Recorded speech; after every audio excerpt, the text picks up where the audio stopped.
নমস্কার বন্ধুরা, ২৬শে তৃণমূল কংগ্রেসকে হটিয়ে বিজেপি বাংলায় ক্ষমতায় আসে।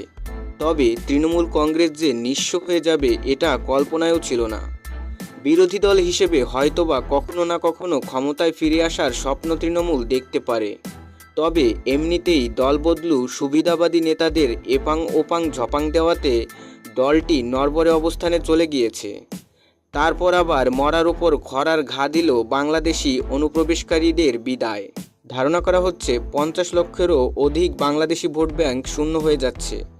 ইতোমধ্যে দেখা যাচ্ছে শত শত অনুপ্রবেশকারী হাকিমপুর সীমান্তে অবস্থান করছে বাংলাদেশে ঢোকার জন্য।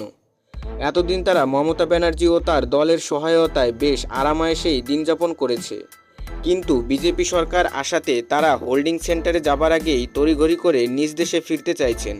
সে করছে যে বাংলাদেশি যা আছে ভাগো, না হলে পরে আমরা ব্যবস্থা নিলে তখন আরো খারাপ হবে, এই জন্য আমরা চলে যাচ্ছি। এদিকে তৃণমূলের বিভিন্ন পার্টি অফিসে পাওয়া যাচ্ছে হাজার হাজার ভুয়া আধার কার্ড। ট্যাংরায় তৃণমূলের দলীয় কার্যালয়, সেখান থেকে মিলল রাশি রাশি আধার কার্ড এবং ভোটার কার্ড। এতে ভিতরের খোলস বেরিয়ে আসছে। এতদিন তাহলে তৃণমূলের নেতারা টাকা খেয়ে দেশের নিরাপত্তাকেই হুমকির মধ্যে ফেলে দিচ্ছিল।